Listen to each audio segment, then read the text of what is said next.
ओम अतुलित बलधामं हेमशैलावदेहं धनुजवन कृशानं ज्ञानिनाम् अग्रगण्यं सकलगुणनिधानं वानराणां धीशं रघुपति प्रिय भक्तं वातजातं नमामि।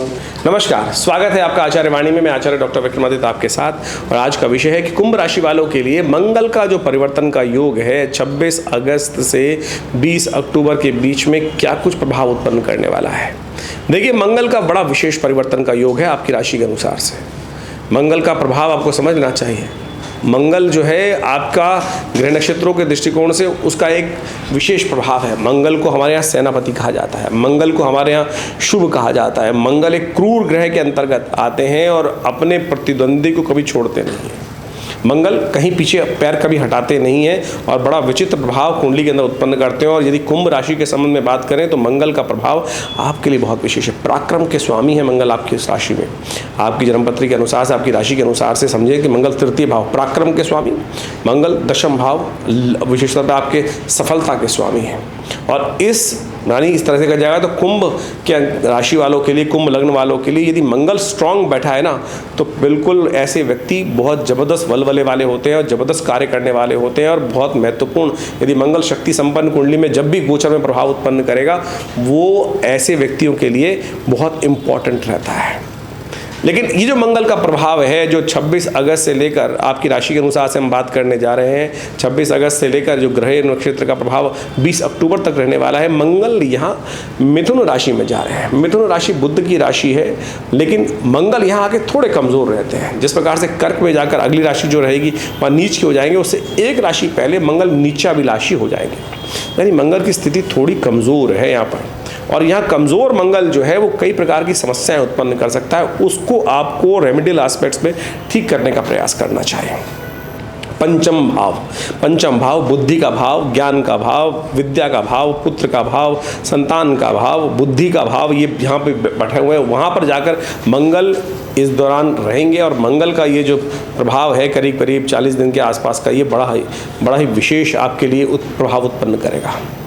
यदि आपकी कुंडली के अंदर मंगल अच्छा नहीं है, थोड़ा कमज़ोर अवस्था में बैठा है, तो आपको ध्यान रखना चाहिए। ऐसे में यदि आपकी कुंडली में मंगल नीच का है या अशुभ ग्रहों से दृष्ट है, ऐसे में विशेष तौर पर ध्यान रखिएगा। ये मंगल जो है ना, इन दिनों आपको थोड़ा नेगेटिव कर देगा, बेआराम कर देगा, नींद की समस्या, एंजाइटी की समस्या ज़्यादा दे देगा, सोच विचार की समस्या ज़्यादा देने के योग बना देगा, घुमक्कड़ बना देगा, पैरों में चक्कर दे देगा इधर से उधर, थोड़ा तामसिक प्रवृत्ति की तरफ ले जाएगा आपकी बुद्धि को। तामसिक, क्योंकि बुध जो अगर देखें तो मंगल की एक दृष्टि शुक्र पर भी पड़ेगी, और शुक्र इस वक्त जो है चलेंगे आधे समय में। यदि अक्टूबर से पहले की बात करें तो उससे पहले बदल जाएंगे, लेकिन बीच में मंगल की दृष्टि शुक्र पर भी पड़ने वाली है। और वो थोड़ी सी तामसिकता को, संबंध जो बनेगा शुक्र के साथ, वो थोड़ी तामसिकता की तरफ आपकी प्रवृत्ति ले जाएगा, और वहाँ थोड़ा सा ध्यान रखिएगा, ये समस्याएं उत्पन्न करने के योग बना सकता है। ऐसे में विशेष तौर पर आपको कुछ खास उपाय करने की ज़रूरत है मंगल को। विशेष तौर पर ग्रह नक्षत्रों के दृष्टिकोण से दिखाई देता है कि संतान के लिए तो बहुत सुंदर इस समय अवसर, जो आपकी संतानें हैं, बच्चे हैं, उनके लिए तो प्रोग्रेसिव आपके विचार विमर्श सब रहेंगे। लेकिन आपके स्वयं के लिए विशेष तौर पर ध्यान देने की ज़रूरत है। आपके जो बिजनेस पार्टनर्स काम कर रहे हैं आपके साथ जो आपके मित्रगण काम कर रहे हैं, आपके जो लोग आपके साथ हैं, जो आपके विशेष तौर पर संबंधी हैं, आपके पार्टनर्स हैं, आपके मित्र हैं, आपके अनुचर हैं, आपके सहचर काम करने वाले हैं, उनसे थोड़ा सावधान रहने की ज़रूरत है। बहुत अत्यधिक विश्वास करने से कहीं ना कहीं धोखा मिलने के योग आपकी राशि में इस वक्त बनती दिखाई दे रही है। और आपको ऐसे में विशेष तौर पर ध्यान देने की ज़रूरत यह है, यहाँ माया आने के योग है, लाभ होने के अच्छे खासे चांसेस बन सकते हैं क्योंकि बुद्धि सही स्थान पे चल रही है। लेकिन जो आपके मित्रगण हैं, आपके पार्टनर्स हैं, वो कहीं ना कहीं आपके पैसे पर इन दिनों सेंध लगाने की, आपके पैसे पे सेंध लगाने के रास्ते बना सकते हैं। थोड़ा ध्यान रहते हुए काम करेंगे तो अच्छा रहेगा, नहीं तो ये मंगल का नेगेटिव प्रभाव उत्पन्न हो सकता है। क्योंकि इन दिनों बाकी सब ग्रहों को समझें, बुध महाराज बड़े विशेष योग बना रहे हैं। बुध जो है ना, वो विशेष तौर पर जो ट्रांजिट का योग बना रहे हैं, कभी उदय कभी अस्त, और साथ साथ बुध का परिवर्तन रहेगा, अस्त अवस्था में सूर्य के सन्निकट चले जाएंगे और वहाँ पर सूर्य थोड़ा एग्रेसिवनेस दे देंगे। ऐसे में जो स्पेकुलेशन वाले बिजनेस हैं, बाजार में जो कार्य करने वाले लोग हैं, उनको बड़ी सारी विचित्र स्थितियों का सामना करना पड़ सकता है। बहुत सावधान होकर काम करने की ज़रूरत है। लाभ की स्थिति बन सकती है, लेकिन गलत विचार से, गलत निर्णय में काम करने के, गलत लोगों की संगत में जाने से नुकसान होने के योग बन सकते हैं। तो इसलिए जिद मत पकड़िए, क्योंकि शनि महाराज इन दिनों समझें तो इस पूरे मंगल के ट्रांजिट के दौरान वक्र अवस्था में ही चलते दिखाई देंगे। तो ऐसे में खास उपाय की ज़रूरत रहेगी मंगल को ठीक करने के लिए, शनि को भी ठीक करने की, क्योंकि शनि महाराज वक्री चल रहे हैं और वो तो नवंबर तक चल रहे हैं वक्री।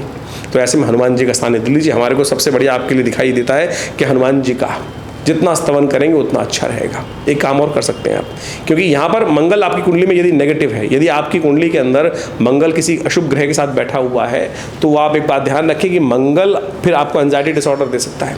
तो एक काम करें, जब भी रात को सोएं तो एक तो स्वच्छ चादर बिछाकर, जिस बिस्तर पे आप बैठ के खाना खाए हुए हो, जूठा बिस्तरा हो या कोई और उस पर सोया हो, तो बिल्कुल ही अच्छे से साफ चादर सुनाकर और अपने सिरहाने पानी एक तांबे के लोटे में रखें और फिर सोएं। और उस तांबे के लोटे को सुबह पानी जो है वो किसी पेड़ में अवश्य डाल दें। ये अवश्य उपाय करने का प्रयास करें, नहीं तो इन दिनों थोड़ी सी एंजाइटी डिसऑर्डर्स विशेष तौर पर कुंभ राशि वालों को या कुंभ लग्न वालों को बनते दिखाई देंगे। ये मेडिकल एस्ट्रोलॉजी के हिसाब से भी ज्योतिष को समझने की ज़रूरत है। कहीं ऐसा नहीं होता, कई बार कभी हमें साउंड नींद आती है, कभी नींद में खलल पड़ता है, वो सारा का सारा ग्रह के दृष्टिकोण से समझा जा सकता है। और इन दिनों विशेष तौर पर जो ग्रहों का प्रभाव है, यहाँ तो हम वैसे विशेष तौर पर एक एक राशि ग्रह के बारे में बोलते हैं, क्योंकि नहीं तो सारे ग्रहों को मिला के बोलना प्रयास करेंगे तो फिर स्थिति बदल जाएगी, विचित्र बन जाएगी, क्योंकि फिर समझ में भी नहीं आएगा लोग। तो हम जन्मपत्ति जब देखते हैं तो बहुत सारी चीज़ें देखते हैं, लेकिन यहाँ हमने बड़े सूक्ष्म रूप से आपको समझाने का प्रयास किया है कि यह मंगल का परिवर्तन क्या कुछ करने के योग बना रहा है इस करीब करीब 40-42 दिनों के दौरान में, और ऐसे में आप उसको कैसे कंट्रोल कर सकते हैं। तो जो उपाय हम बताने जा रहे हैं, मंगल के मंत्र का जप, हनुमान चालीसा का पाठ, स्वास्थ्य के मामले में, क्योंकि एंजाइटी डिसऑर्डर्स मंगल दे सकता है, तो भगवान शंकर के महामृत्युंजय मंत्र का जप भी करना। क्योंकि मंगल है कौन?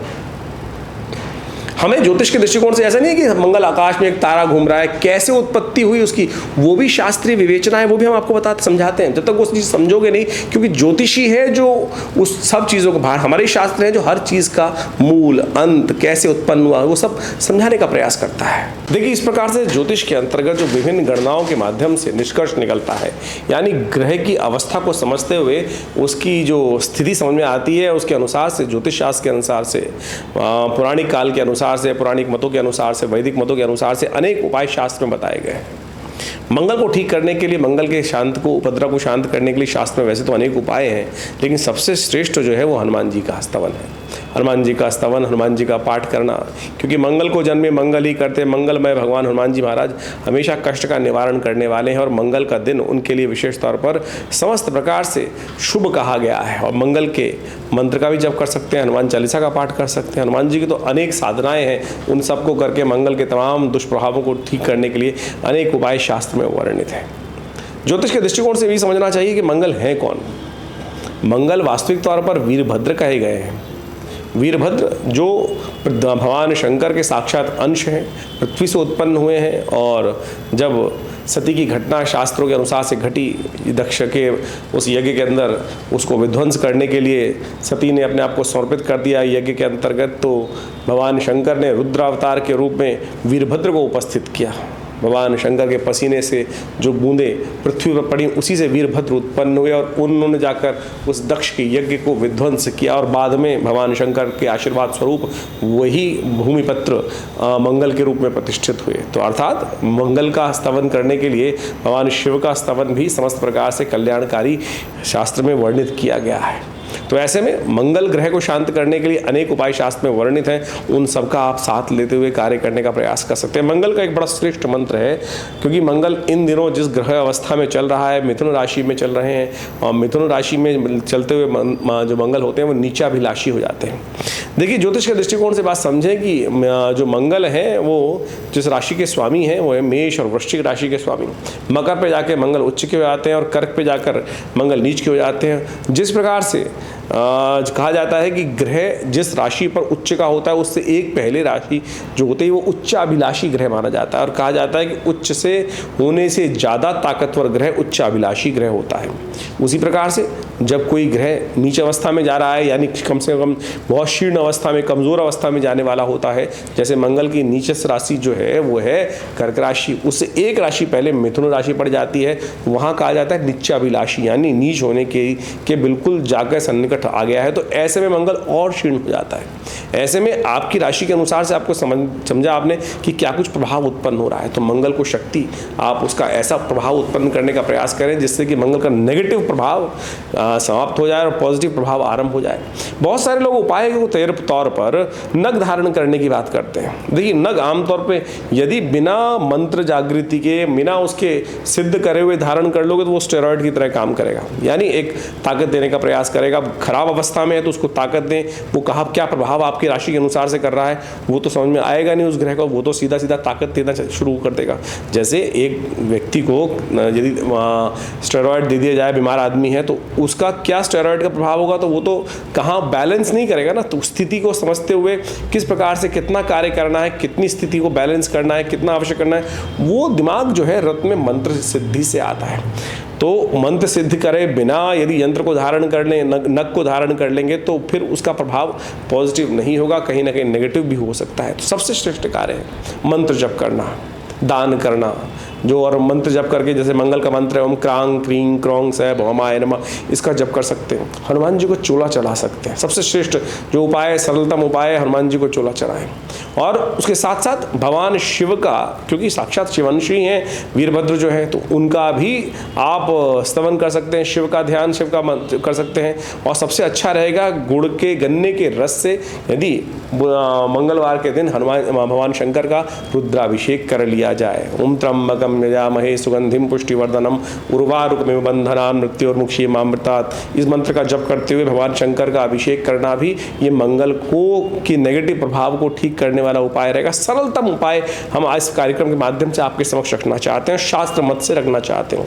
ज्योतिष एक वास्तविक तौर पे वेद का अंश है और वेद के अनुसार ही, अध्यात्म के अनुसार ही उन सब समस्त उपायों को करने का प्रयास करना चाहिए। आज एक बड़ी अलग सी स्थिति बन गई है कि जिस प्रकार से लोग ना तो शास्त्र को समझते हैं और ना ही पुराण इत्यादि का अध्ययन करते हैं, ना ही उनका अध्ययन उस प्रकार का है, लेकिन टोटकों में फंस जाते हैं और अनेक प्रकार के उल्टे सीधे टोटके, कोई लाल किताब, कोई पीली किताब, कोई नीली किताब या कुछ और स्थिति को समझकर जिस प्रकार से उपाय बताने का प्रयास करते हैं, और वो उन पुस्तकों से, मैंने उन सब किताब पुस्तकों का, लाल किताब का सुंदर अध्ययन किया, समझा।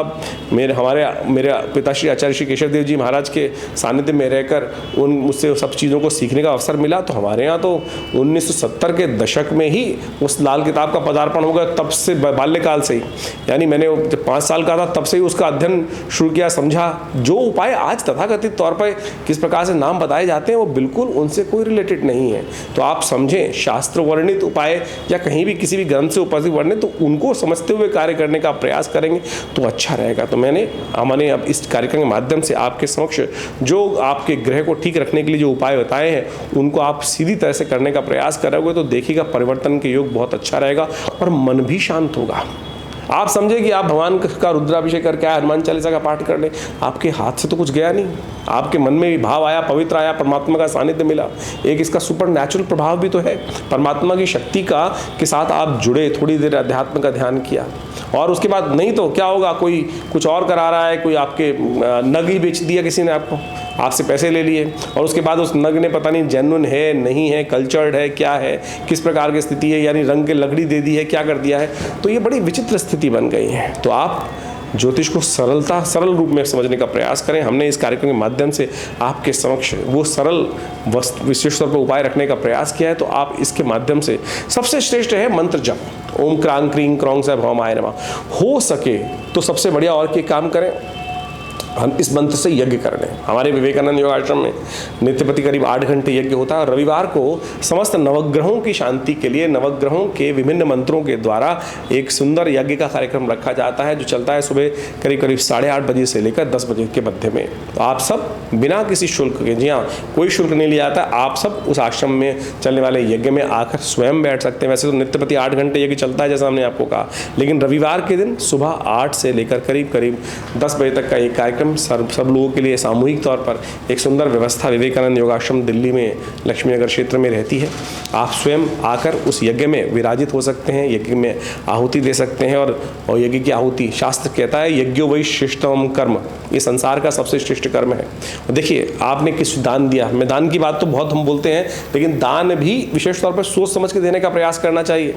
आपने दान किया किसी व्यक्ति को, कहीं उसने उसका गलत उपयोग कर लिया, तो आपने भी नहीं सोचे समझे दिया, तो तो हम जो आहुति दे रहे हैं वो साक्षात परमात्मा को दे रहे हैं, और वो उससे श्रेष्ठ नहीं हो सकता, वही उनके अधिकारी हैं। जो आपने यज्ञ हविष्य लेकर, आहुति लेकर, घी लेकर, विभिन्न सामग्री इत्यादि लेकर उस मंत्र का जप करते हो, ओम क्रांग क्रीं क्रौंग से भौमाय स्वाहा, इस मंत्र से आहुति प्रदान करी अग्नि को, और वो अग्नि स्वाहा के साथ साथ उस आहुति को लेकर, स्वाहा जो है अग्निदेव की भार्या है, उस देवता तक उस मंत्र की आहुति को पहुंचा देती है और आपको सीधा उसका प्रभाव लाभ मिलता है। ये शास्त्र का विधान है, इसको हमको समझना चाहिए।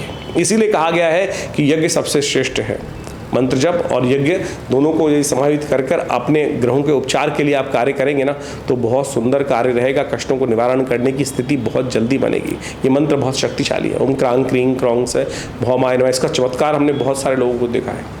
यदि आपके मंगल को इस जिस स्थिति में है उसको ठीक करने के लिए इस मंत्र का ही नित्यप्रति 108 बार जप कर लें, थोड़ी देर इसका हवन कर लें, और तो देखिएगा इसके मंगल के नेगेटिव प्रभाव से आपको तुरंत रास्ता प्राप्त होने का अवसर मिलेगा। और ऐसे में ये बात भी आपके समक्ष रखना चाहेंगे हम लोग कि विवेकानंद योगाश्रम जो हमारा संस्थान है, करीब करीब पिछले 70 सालों से योग, प्राकृतिक चिकित्सा, आयुर्वेद, ज्योतिष, भारतीय संस्कृति, तंत्र इत्यादि, मंत्र इत्यादि और इन समस्त भारतीय संस्कृति प्राच्य विद्याओं के ऊपर बड़ा सुंदर शोध कार्य कर रहा है। 100 पुस्तकें हमारे आश्रम की तरफ से प्रकाशित हुई हैं। बहुत सारे विभिन्न शास्त्र के माध्यम से बहुत सारे विभिन्न नए इंटरप्रिटेशंस, नए उनका जो विशेष तौर पर उपदेश है वो रखा गया है इन पुस्तकों के माध्यम से। और समय समय पर हम विभिन्न चैनल्स के माध्यम से आपके साथ इस कार्यक्रम के माध्यम से जुड़े ही रहते हैं और आपके प्रश्नों का समाधान देते रहते हैं।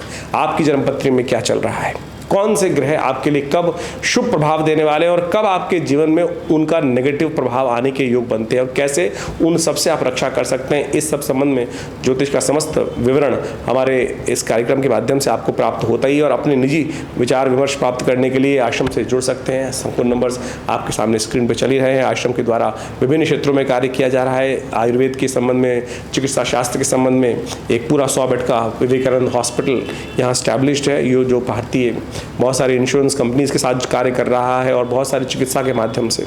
देखिए, आपके ज्योतिष को हमको समझना चाहिए कि मेडिकल एस्ट्रोलॉजी ज्योतिष का एक ऐसा भाग है जो बहुत विशेष है।